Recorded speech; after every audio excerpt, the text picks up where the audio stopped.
Evangelho? Nós que pregamos sabemos, né, pastor, a preciosidade desse altar, dessa mensagem que carregamos. Então, para mim é uma grande honra estar aqui entre vocês nessa noite. Trago comigo o abraço do nosso bispo, o bispo Fernando Francelino, lá de Itajaí, do CI.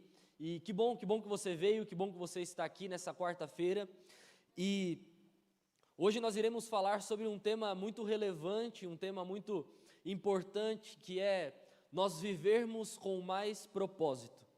Quão relevante é esse tema para esses dias, quão importante é isso para todos nós, para a nossa casa, para a nossa vida. É importante você se lembrar que o propósito é algo que te dá direção de vida.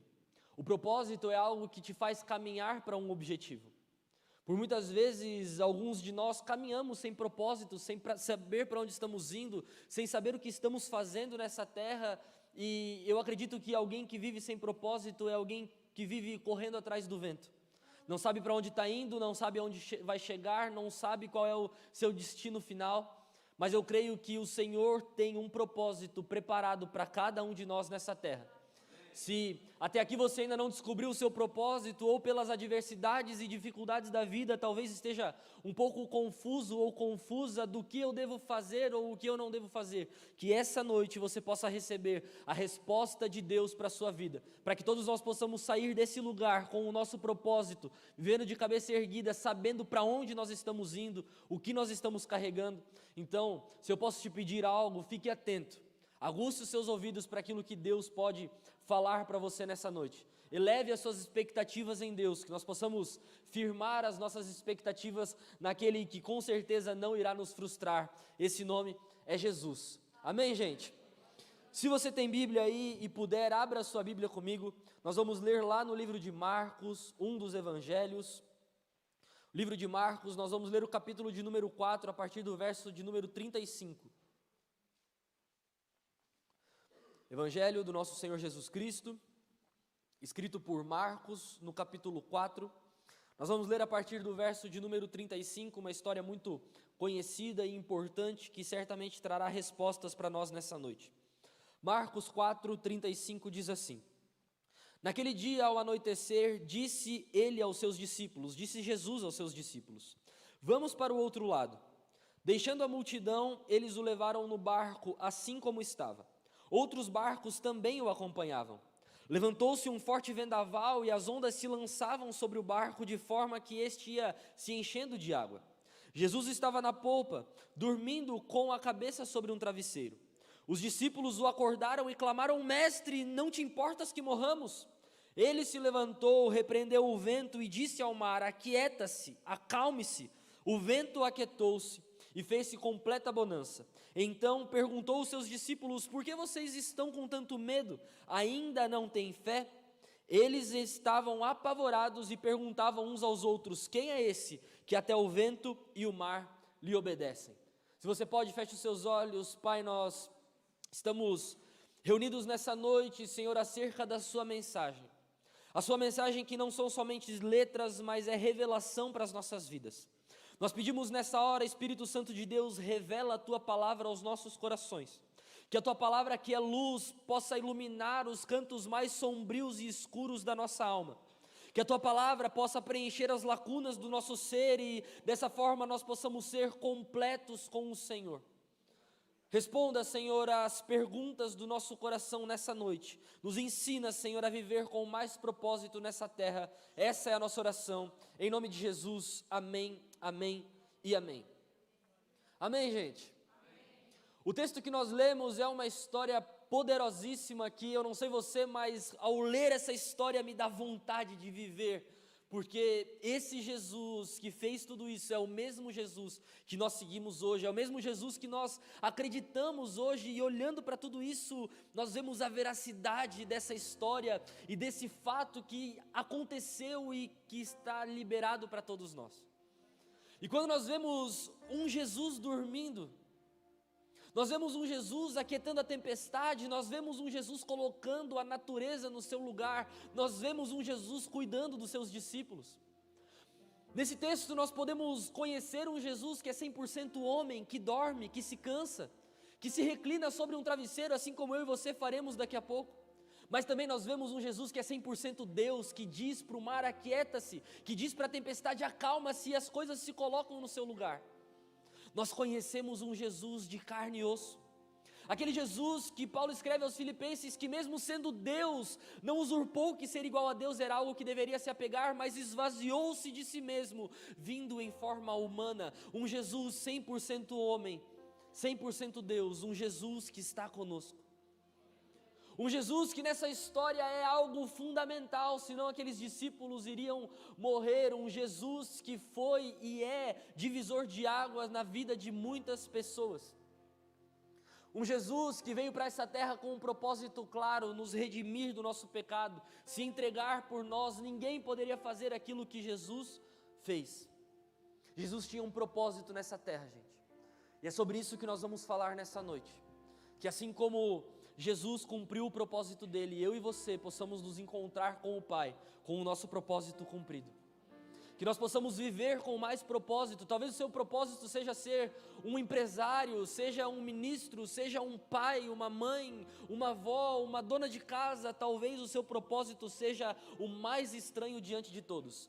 Só que mais estranho do que alguém entregar a sua vida por alguém que nem conhece, eu acho difícil ser o seu propósito.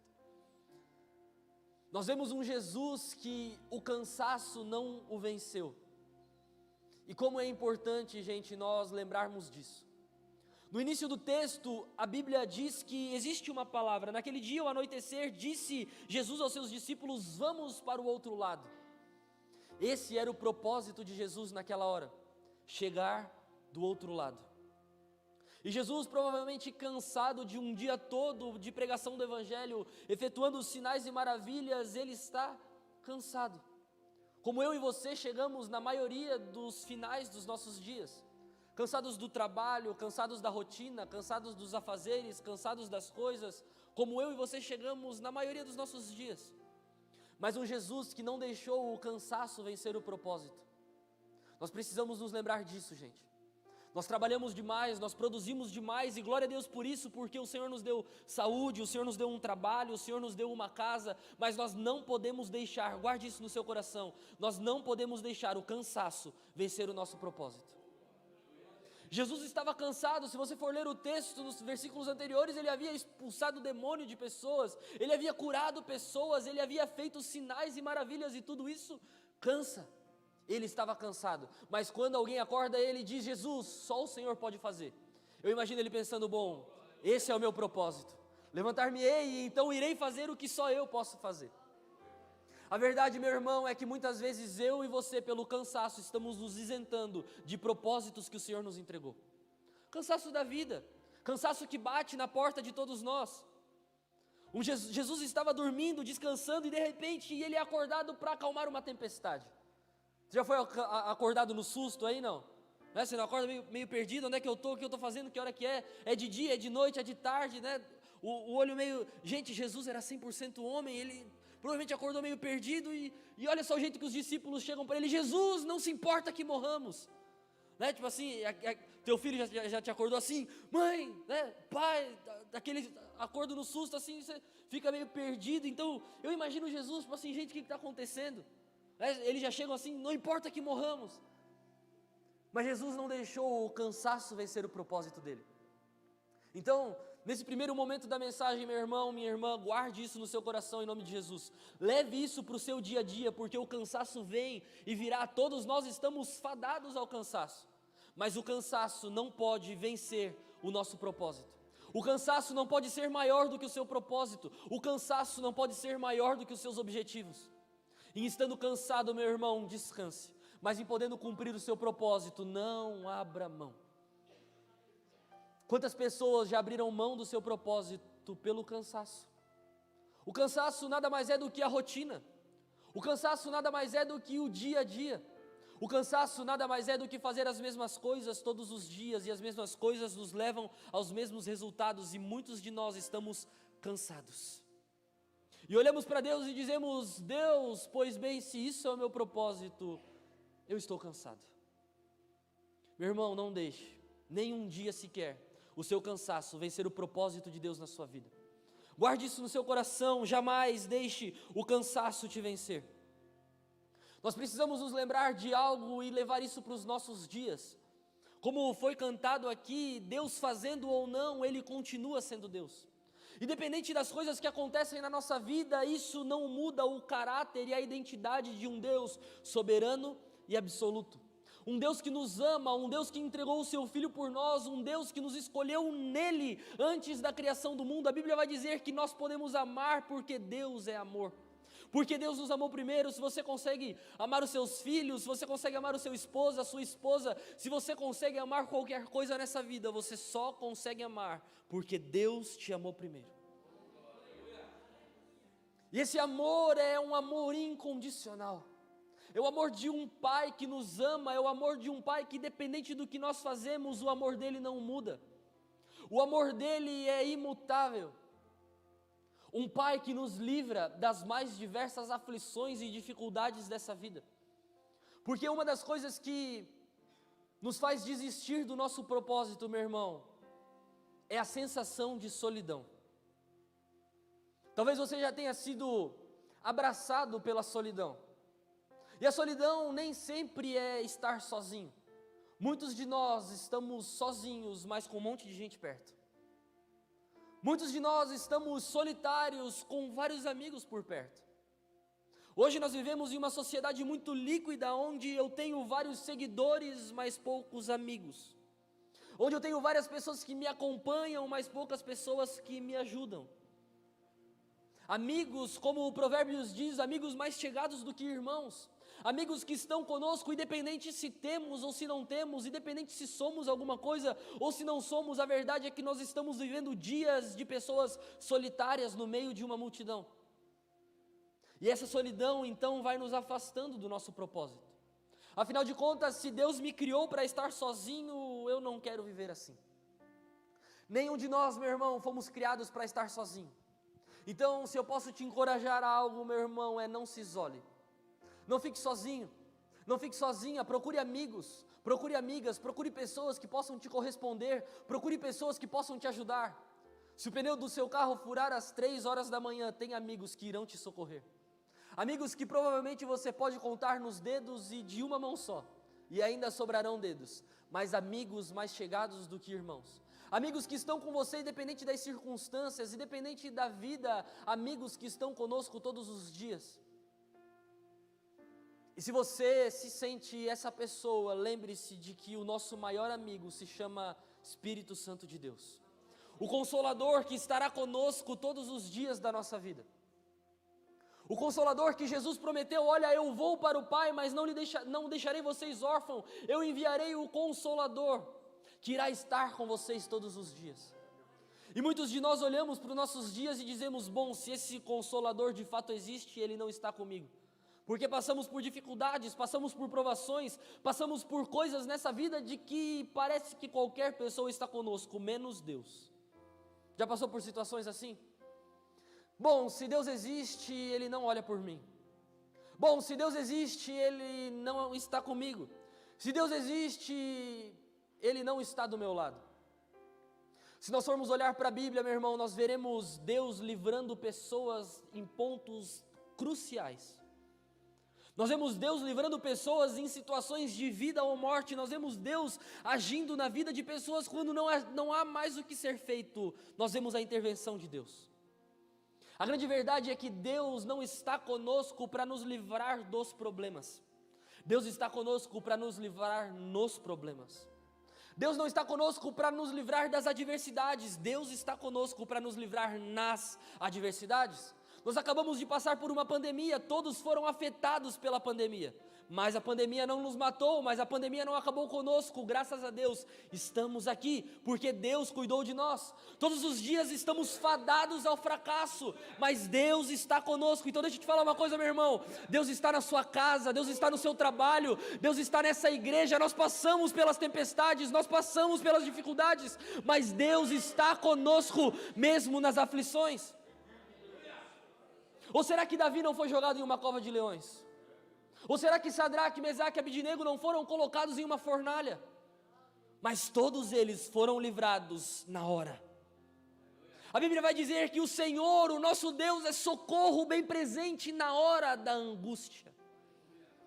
O nosso Deus é socorro bem presente na hora da dor. O nosso Deus é socorro bem presente na hora das aflições. O nosso Deus é socorro bem presente na hora que você precisar. Então guarda isso no teu coração, meu irmão. Deus estará com você nos dias mais difíceis, nos dias mais fáceis. Deus está conosco, nos conduzindo ao nosso propósito. Esse é o nosso Deus, é um Deus que não nos abandona, é um Deus que não nos deixa sozinho. Ou será que você pensa que o mesmo Deus que te trouxe até aqui não é capaz de te sustentar a partir daqui, meu irmão? Qual é o pai que abandona um filho? A Bíblia vai dizer que mesmo uma mãe não se preocupando, mesmo um pai não se preocupando, Deus se preocupa. Deus nos ama, Deus está conosco. Sabe por que eu estou te falando sobre amor, você se lembrar desse Deus? É porque muitas vezes o cansaço e a vida faz nós nos esquecermos. Nós passamos por dificuldades e tentamos várias coisas, várias saídas. Nós tentamos com os nossos amigos, nós tentamos com os nossos recursos, nós tentamos com o nosso poder de oratória, com o nosso poder de persuasão, mas nós nos esquecemos que existe um Deus, que Ele só está assim. Quando você vai me pedir ajuda? A Bíblia diz que Ele está à porta e bate, quem abrir, Ele entrará. Meu irmão, nós servimos a um Deus carinhoso, a um Deus que não vai enfiar o pé na porta de ninguém, mas Ele está à porta e bate. Meu irmão, abra a porta do seu coração para esse Deus. Às vezes, nós abrimos a porta da nossa casa, mas a porta do meu negócio não, Senhor, a porta do meu trabalho não, lá eu cuido, lá eu faço. Nós abrimos a porta para os nossos filhos, Senhor, cuide dos meus filhos, mas assim, o meu casamento eu cuido. Meu irmão, Deus está nos chamando para uma vida plena, para uma vida íntegra, para nós vivermos com Ele todos os dias, para não existir divisões entre o nosso amor, entre o nosso relacionamento. Deus não está procurando pessoas que se familiarizam com Ele, Deus está procurando pessoas que se relacionam com Ele. Relacionamento é intimidade, meu irmão. Mateus 6,6 escreve dizendo: você, porém, quando orar, vai para o seu quarto, fecha a sua porta, ora com Deus em secreto, porque o Deus que te ouve em secreto, Ele te recompensará. Nós estamos buscando recompensa no público, nós estamos buscando recompensa na igreja. Meu irmão, deixa eu te falar uma coisa, a recompensa que nós estamos procurando, nós só acharemos em uma vida de intimidade com Deus, onde você não conhece o Deus que a religião te apresenta, onde você não conhece o Deus que o mundo te apresenta, onde você conhece o Deus que se apresenta para você. Você consegue entender isso? E por que eu estou te falando sobre tudo isso? Porque para nós vivermos o nosso propósito, nós precisamos nos apegar em Deus. Senão nós passaremos 5 anos da nossa vida, 10 anos da nossa vida, 50 anos da nossa vida, vivendo como uma montanha russa, vivendo de altos e baixos. Ora estamos bem, ora estamos mal, ora estamos querendo salvar todas as pessoas da cidade de Ilhota. Ora a gente pensa, será que Deus existe mesmo? Você consegue entender isso? Uma instabilidade emocional, onde ora estamos muito bem, ora estamos muito mal. Meu irmão, deixa eu te falar uma coisa, Deus é equilíbrio. Deus pode trazer o equilíbrio para a nossa alma, Deus pode trazer o equilíbrio para as nossas emoções, Deus pode trazer o equilíbrio para a nossa vida. Quando? Quando nós entregarmos tudo para Ele. Mas a verdade é que nós estamos querendo viver com Ele, mas fazendo as coisas por conta própria. E aí quando tudo dá errado, é como um filho. A mãe avisa, diz: filho, não faça que você vai cair. O pai avisa, diz: filho, não faça que vai dar errado. E como bons filhos que somos, fazemos: não, pai, deixa que eu sei o que eu estou fazendo. E quando tudo dá errado, nós nos lembramos de um Deus, e nós nos voltamos para esse Deus, e Ele nos ouve, e Ele nos atende quantas vezes for preciso. Mas a pergunta que eu te faço é: até quando nós vamos perder tempo brincando de ser filhos, brincando de ser igreja, brincando de ser ministros, brincando de ser pastores, brincando com a fé das pessoas, brincando com o coração das pessoas? Meu irmão, Deus está chamando pessoas responsáveis, pessoas que estão aqui, pessoas que são aqui, são lá fora, é no trabalho, é em casa, é um bom pastor, mas também é um bom pai, é um bom pregador, mas também é um bom patrão, é uma boa ministra, mas também é uma boa mãe, é uma boa pessoa. Você consegue entender isso? Sabe, nós precisamos levar isso para os nossos dias. Porque quando a fase ruim vier, nós nos lembraremos disso.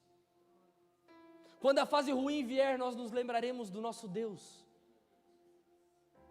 Meu irmão, a vida não é só feita de fase boa, não. Mas só pode viver uma fase boa quem consegue vencer a fase ruim. Se você está passando por uma fase ruim na sua vida, meu irmão, fica tranquilo. A fase boa está vindo, mas assim, você precisa sair dessa fase logo. Sabe por quê? Muitas vezes nós montamos tenda e morada em um lugar que é de passagem. E aí sabe o que a gente faz? A vida é difícil mesmo, é assim mesmo. Você consegue entender isso? As coisas são difíceis mesmo. Nada dá certo mesmo. O Brasil está assim, o Brasil é difícil. Santa Catarina, bom, Santa Catarina é difícil. Ilhota é difícil. Meu irmão, deixa eu te falar uma coisa, nada é difícil para o Deus que nós servimos, mas a verdade é que nós precisamos conhecer o poder do Deus que nós servimos. Deus quer nos levar para as fases boas, Deus quer nos levar para a terra prometida, mas nós não podemos montar morada no deserto. O deserto é lugar de passagem, fase ruim é lugar de passagem, tempos difíceis é lugar de passagem. Deus está nos conduzindo para uma boa terra, mas nós precisamos passar por essa fase. Nós precisamos superar essa fase. Só vive as fases boas da vida quem consegue passar pelas fases ruins, meu irmão. Se eu posso te dar uma palavra nessa noite é: supere. Supera. Supera os desapontamentos. Supera os relacionamentos errados. Supera as pessoas que te frustraram. Supera. Você consegue entender isso? Libera as pessoas no teu coração. Libera as dores do teu coração, libera, porque nós estamos nos matando, com sentimentos errados, com emoções erradas, com achismos que nós mesmos criamos. A fase ruim vai passar, meu irmão, mas nós precisamos passar por ela, mas nós precisamos vencer ela, mas nós precisamos passar por isso, e passar com Deus do nosso lado. Quando aquele povo estava no deserto, a Bíblia vai dizer que as roupas dele e as sandálias cresciam nos seus corpos.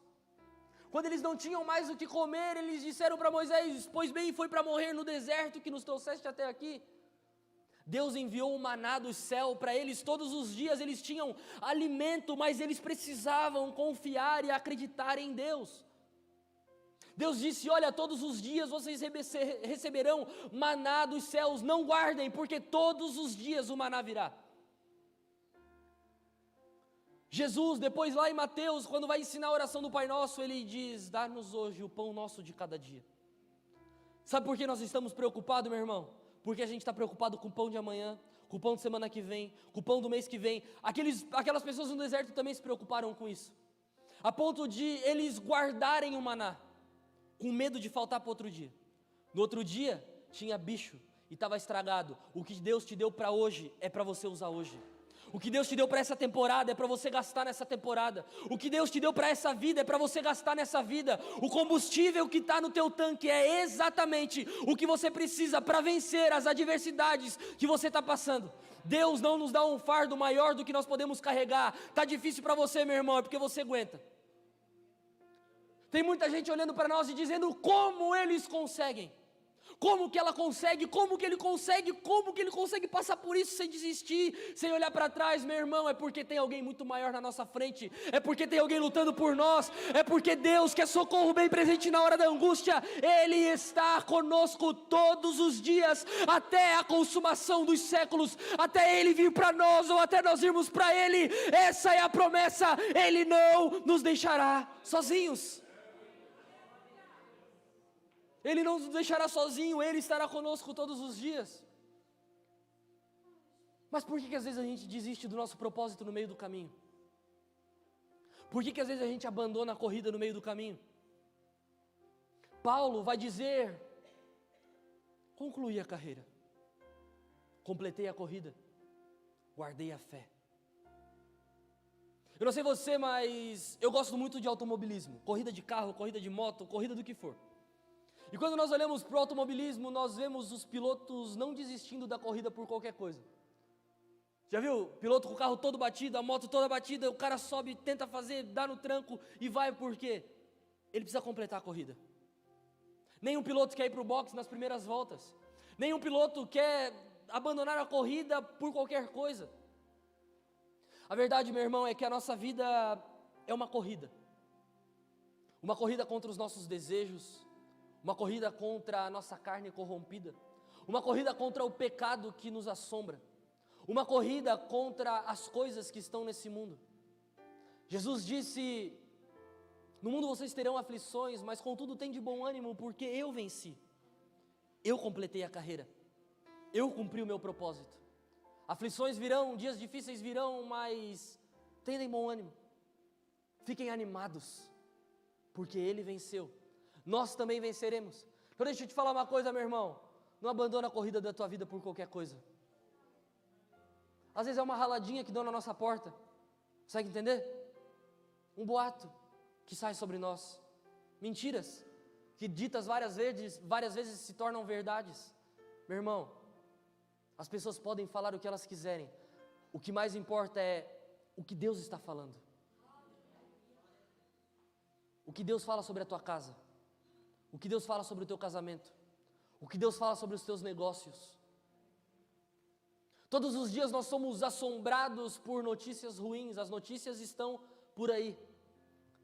E às vezes nós estamos abandonando a corrida por uma notícia ruim, por coisas ruins.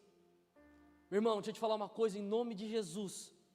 Assim como um carro que cruza a linha de chegada com os pneus gastos, pouco combustível no tanque, uma porta amassada, talvez sem um retrovisor, o piloto cansado, suado, desidratado, mas completa a corrida, nós também chegaremos. Talvez com o pneu um pouco gasto, com pouco combustível no tanque, talvez um pouco suados, um pouco desidratados, um pouco fadigados da corrida que é essa vida, mas nós chegaremos. Mas nós podemos dizer assim como Paulo: bom, cumpri a minha missão, combati o bom combate, acabei a carreira, guardei a fé, completei a corrida que me foi proposta. Meu irmão, não desista da corrida que te foi proposta. Não desista do propósito que te foi colocado.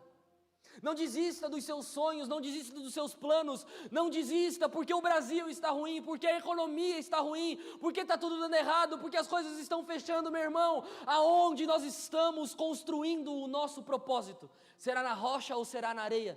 Deixa eu te falar uma coisa, meu irmão. Quando a Bíblia diz sobre um homem que construiu a casa na rocha e um homem que construiu a casa na areia, a Bíblia também diz que a tempestade veio para os dois.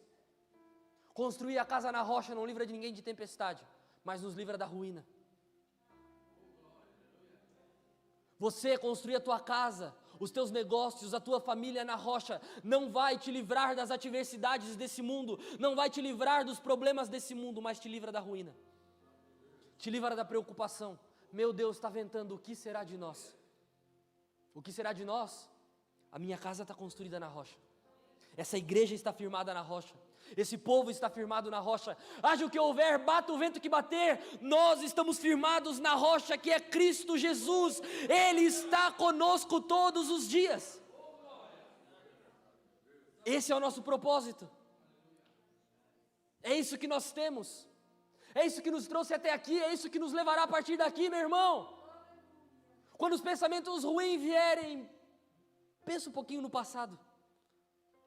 Deus nos trouxe até aqui. Será que é agora que Ele vai nos abandonar? Será que é agora que Ele vai nos deixar? Será que é agora que Ele vai virar as costas para nós? Ou será que nós já passamos por coisas piores? Você consegue entender isso? Será que é agora que Deus vai nos abandonar? Será que é agora que Deus vai nos deixar? Meu irmão, Deus não é homem para que minta, nem filho do homem para que se arrependa. Por acaso Ele falou e deixou de cumprir? Por acaso Ele disse e não fez? Esse é o nosso Deus. E por causa de tudo isso, nós pensamos, bom, qual é o meu propósito? Como eu te disse no início, uma pessoa sem propósito é alguém que anda correndo atrás do vento. Lá na nossa igreja, lá em Itajaí, nós pastoreamos os jovens. E se tem alguém confuso, é o jovem. Você tem um jovem em casa, um adolescente, você conhece alguém, não? Povo confuso. Né? Um dia ama, vou casar com ela, no outro dia, cara, não deu certo não. Né? Eu quero ser médico, no outro dia quer ser caminhoneiro, tipo. Você consegue entender? Porque está procurando um propósito, está procurando uma saída, está procurando alguma coisa para fazer, está tipo assim, o que eu vou fazer da minha vida? E aí nós tomamos uma decisão e um caminho muito difícil para a nossa vida. Nós tomamos uma decisão que um escritor muito conhecido diz, e também naquele filme, o escritor do filme, do livro Alice no País das Maravilhas, para quem não sabe onde vai, qualquer caminho serve. Para quem não sabe qual é o destino, qualquer caminho serve. Eu saí da minha casa lá em Itajaí e eu sabia que eu tinha que estar aqui. No horário, no endereço, eu não peguei qualquer caminho. Eu peguei o caminho que me traria até aqui. Você saiu da sua casa para vir para essa igreja hoje, você sabia que você estava vindo para a igreja. Você não pegou qualquer caminho. Você pegou o caminho que te traria até aqui. A pergunta que eu te faço é, por que às vezes na vida a gente pega caminhos que não nos levarão para o nosso propósito? Por que na caminhada da nossa vida nós fazemos escolhas que não nos levam para o nosso propósito? Por que na caminhada da nossa vida nós tomamos caminhos e rumos que nos afastam de Deus? Por que na caminhada da nossa vida nós permitimos que pessoas entrem na nossa vida que nos afastam de Deus? Pessoas que roubam o nosso propósito, pessoas que roubam o nosso sonho, pessoas que roubam o nosso brilho, pessoas que roubam o nosso sorriso, pessoas que roubam a nossa esperança de um futuro. Por quê? Se a gente sabe o caminho.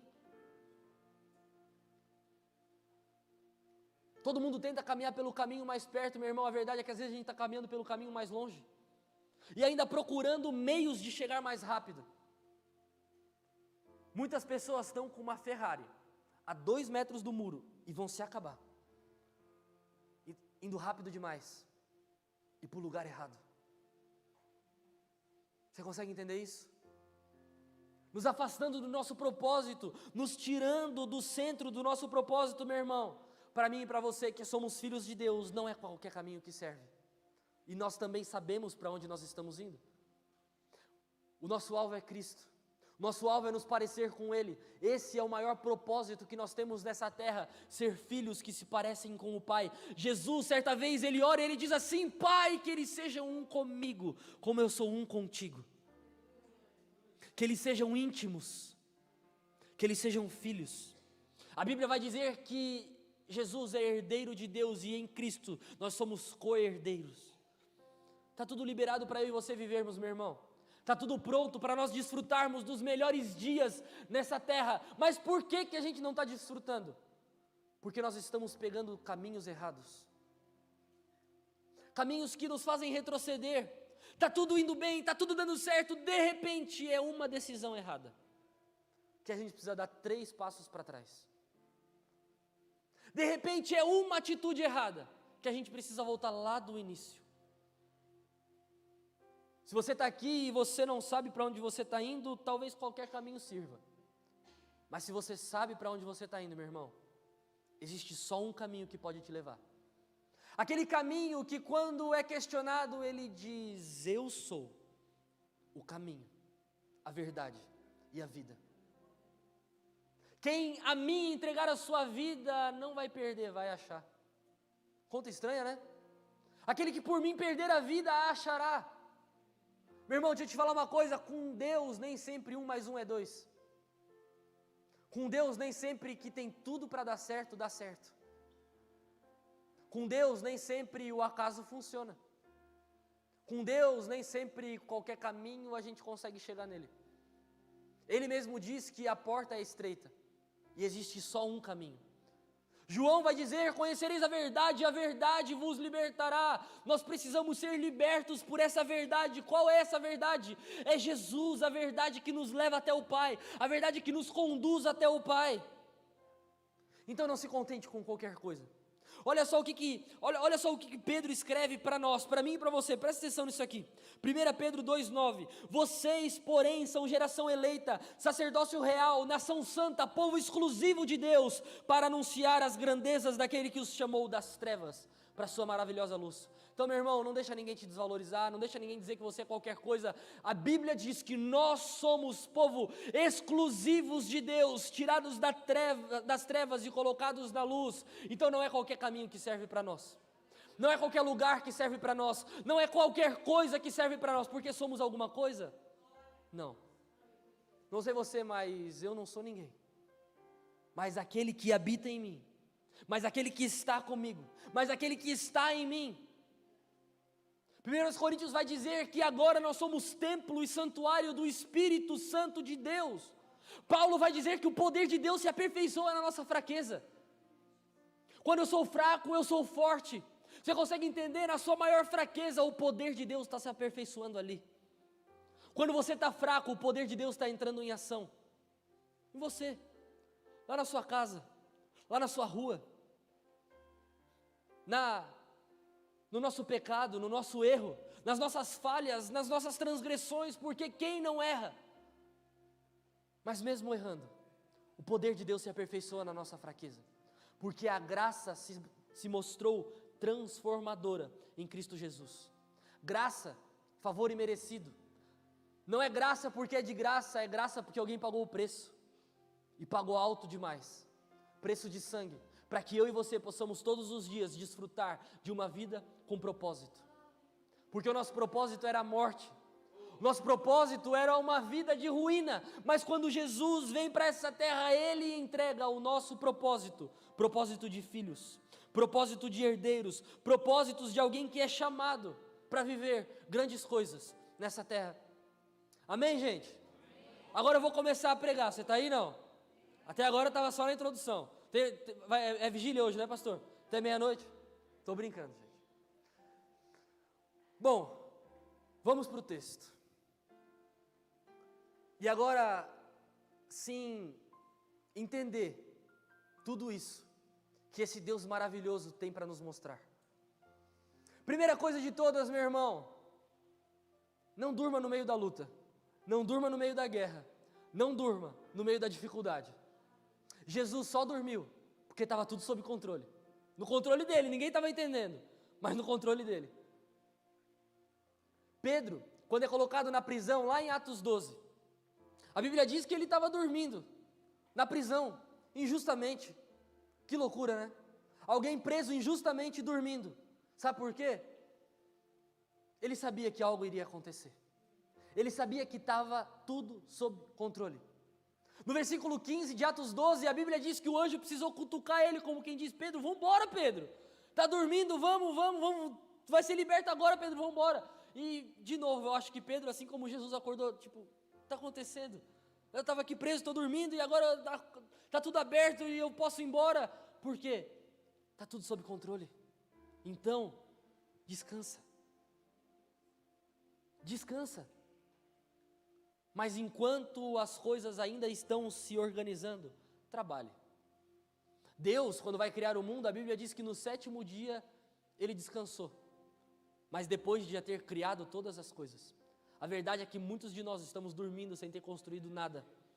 E aí a gente reclama: poxa, mas o meu propósito? Poxa, mas o que eu vou viver nessa terra? Poxa, mas o que eu vou fazer? Mas estamos dormindo. Meu irmão, descanse, mas trabalhe. Descanse, mas faça. Jesus descansou, Jesus dormiu porque estava tudo sob controle.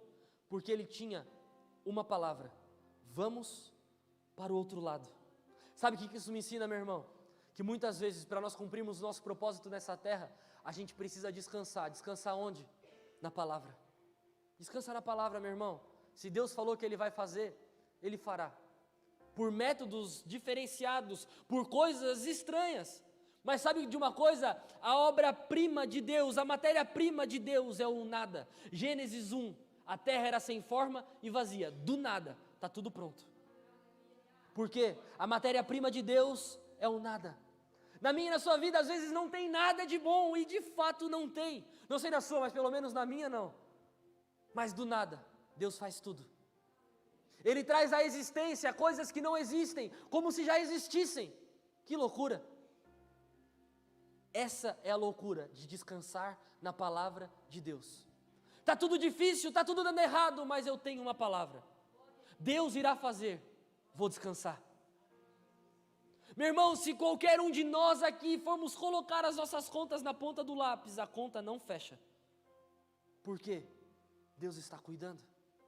Vamos descansar. Mas agora, porque Deus está cuidando, não vamos trabalhar, não vamos fazer nada, não, meu irmão. Mas nós não vivemos um evangelho de meritocracia, onde eu preciso fazer para ter, sem fazer nada, Deus já me deu tudo. Agora, tudo que eu faço é só uma recompensa do que Ele fez por mim. Eu não estou pregando aqui para você um evangelho fácil, um evangelho barato, porque o evangelho é abrir mão. Jesus disse: aquele que quer vir comigo, tome a sua cruz e me segue. Evangelho é sobre negar-se, evangelho é sobre deixar para trás, evangelho é que ele cresça e que eu diminua, mas evangelho também é descansar. Descansar na palavra, descansar na promessa, descansar no propósito, descansar naquilo que Deus prometeu. É por isso que Pedro descansou, porque ele estava cumprindo o propósito dele. Ele foi preso injustamente, porque ele estava só fazendo o que Deus mandou ele fazer. Se as coisas estão dando errado na tua vida, meu irmão, porque você só está fazendo o que Deus mandou fazer, descansa, porque o socorro virá. Descansa, porque a ajuda virá. A preocupação vem, é óbvio que vem. Os pensamentos ruins vêm, é óbvio que vem. Mas, meu irmão, lembre-se, você está caminhando sob a palavra. Se você está caminhando sob a palavra, descansa, porque Deus irá fazer. E então o texto que nós lemos nos dão algumas diretrizes e instruções. Mas antes de tudo isso, nós precisamos nos lembrar de 3 coisas muito importantes para que o propósito de Deus possa se cumprir na nossa vida. Se você está anotando, anote essas 3 coisas aí. Número 1, se apegue na promessa. Número 2, se desapegue do medo. E número 3, creia no Deus que você serve. Essas 3 coisas são fatores predominantes para uma vida de um propósito nessa terra. Guarda isso no teu coração, meu irmão. Se apega na promessa, se desapega do medo e acredita no Deus que você serve. O texto que nós lemos, Marcos 4,35, começa dizendo assim, ó: naquele dia ao anoitecer, disse Jesus aos seus discípulos: vamos para o outro lado. Meu irmão, Jesus deu uma palavra: vamos para o outro lado. A palavra dele é clara, é reta, é objetiva. Estamos de um lado, vamos para o outro. As palavras de Deus na minha e na sua vida, meu irmão, não são coisas difíceis de ser entendida, não são coisas impossíveis de ser entendida. Muitas vezes são coisas difíceis de serem compreendidas, mas de serem entendidas não.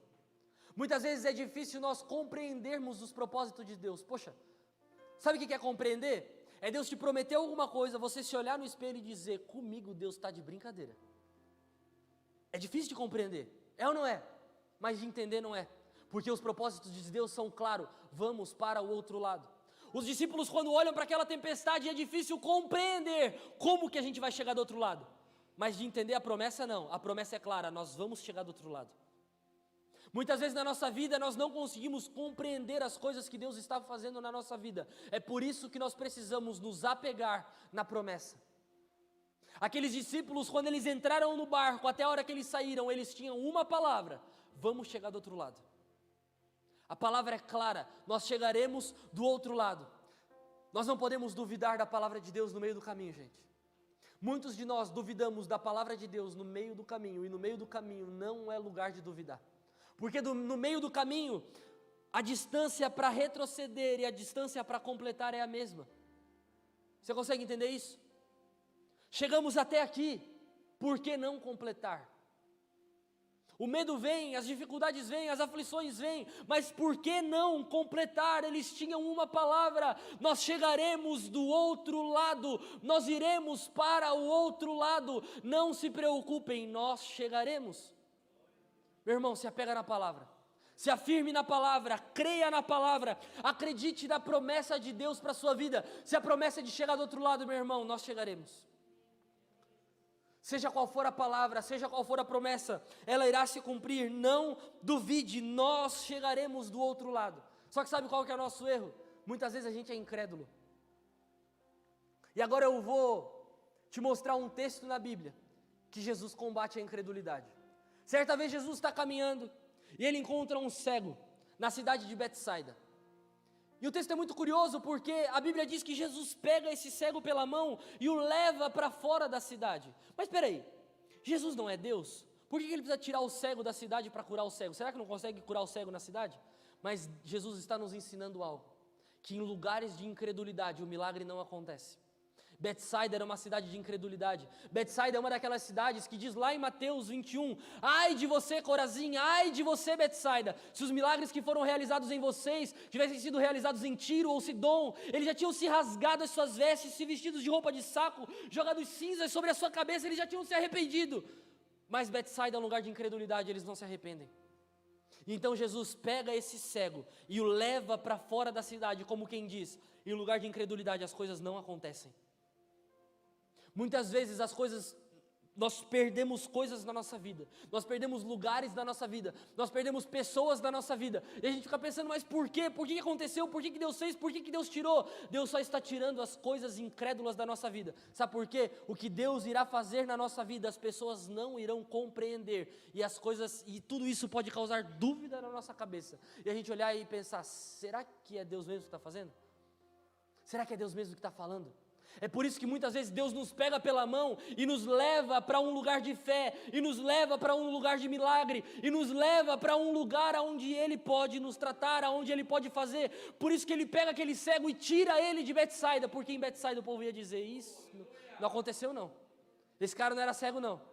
Ou então esse cara não voltou a ver não, porque eram pessoas incrédulas, era um lugar de incredulidade. Então meu irmão, se apega na promessa, se apega na palavra, segura na mão de Deus e deixa Ele te levar para o lugar exato do seu milagre. Se é para perder pessoas, vamos perder. Se é para perder lugares, vamos perder. Se é para perder alguma coisa, vamos perder. Mas vamos ganhar a promessa, vamos ganhar a palavra, vamos cumprir o propósito de Deus nessa terra. Para nós ganharmos algumas coisas, nós precisamos abandonar outras.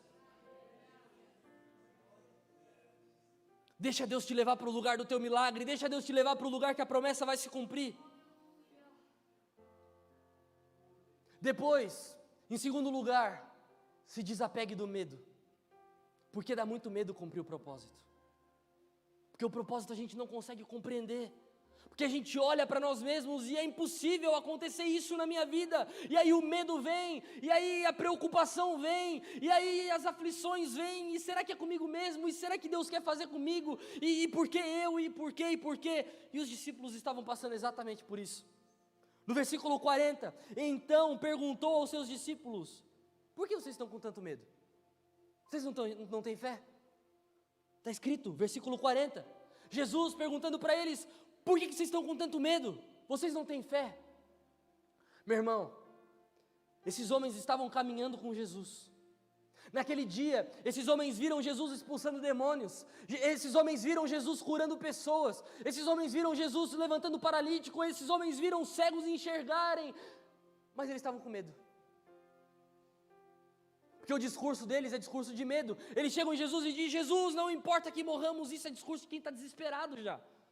Isso é discurso de quem já está a ponto de se jogar no mar. Isso é discurso de quem já não tem mais o que fazer. Jesus, a gente vai morrer. Jesus diz para eles, por que vocês estão com tanto medo? Vocês não têm fé? Como quem diz, será que eu já não provei o bastante para vocês saberem quem eu sou? Será que eu já não provei o bastante para vocês saberem que pode confiar? Será que eu já não provei o bastante para vocês saberem que eu sou Deus na vida de vocês? Por que vocês estão com medo? Tenham fé. A fé é o firme fundamento das coisas que nós não podemos ver, mas a gente crê. A fé é aquilo que você fecha os teus olhos e de olhos fechados você ainda consegue enxergar. A fé é aquilo que mesmo sem tocar a gente consegue acreditar. Será que vocês ainda não têm fé? Será que Deus ainda já não provou bastante a fidelidade dele conosco? Será que ainda Deus precisa provar mais alguma coisa? Será que Deus ainda precisa fazer mais alguma coisa? Será que vocês não têm fé? Meu irmão, nós precisamos nos desapegar do medo, porque o medo acaba com o nosso propósito. Aqueles discípulos estavam medrosos, estavam com muito medo, pensaram que iam morrer. Algo muito importante para os nossos dias, meu irmão, tenha a consciência de que Jesus está no barco. Tenha a consciência de que Jesus está na sua vida. Aqueles discípulos estavam a ponto de morrer, mas eles estavam conscientes, Jesus está no barco. Sabe o que eu imagino, pastor? o desespero daqueles outros barcos, porque no início do texto diz que eles foram para o outro lado e outros barcos os seguiram. Aqueles barcos não tinham Jesus dentro. Provavelmente eles estavam muito desesperados, porque não tinham para quem recorrer. E às vezes parece que na nossa vida não tem Jesus no barco, parece que Jesus não está no barco, parece que Jesus não está olhando por nós. E aí a gente começa a recorrer por pessoas, por coisas, por recursos, e a gente está desesperado a ponto de morrer. Meu irmão, tenha consciência, Jesus está no barco. E sabe qual que é o mais doido? Jesus não acalma o barco, Jesus acalma a tempestade, porque quando eu e você temos a consciência de que Jesus está no nosso barco, até quem não tem Jesus no barco é alcançado pelo milagre que Ele faz. Até aqueles barcos que não tinham Jesus dentro, começaram a navegar em águas tranquilas, porque Jesus não acalmou o barco, Jesus não acalmou os discípulos, Jesus acalmou a tempestade. O que Deus faz na nossa vida quando Ele está em nós, reflete na nossa casa, reflete no nosso trabalho, reflete nos mais incrédulos, reflete nos que não acreditam, porque Ele prova que Ele é Deus. Ele não te acalma, Ele não acalma o teu barco, Ele acalma a tempestade, Ele acalma para que todos vejam que Ele é Deus e que Ele está no barco. Jesus está no barco, meu irmão. Não deixe ninguém roubar de você essa consciência. Jesus está no barco. Não deixe ninguém roubar de você isso.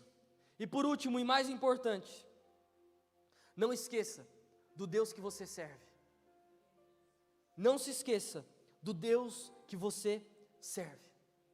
Como eu te disse antes, aqueles discípulos não perderam a consciência de que Jesus estava no barco. Haja o que houver, aconteça o que acontecer, Jesus está no barco. Ele está dormindo, Ele está descansando, mas Ele está no barco.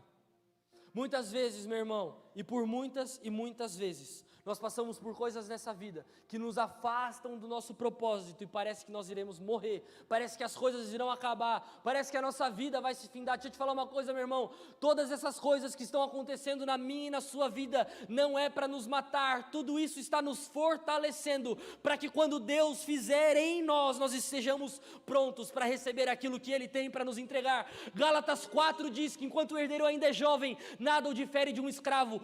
Tudo isso que acontece na nossa vida é para nos levar a um nível de maturidade, para que nós não venhamos a jogar fora aquilo que Deus tem para nos entregar. Alguém que é muito novo, alguém que é muito jovem, quando recebe uma herança muito grande, joga tudo fora. Você lembra de Lucas 15? A parábola do filho pródigo? Jogou tudo fora, por quê? Imaturo.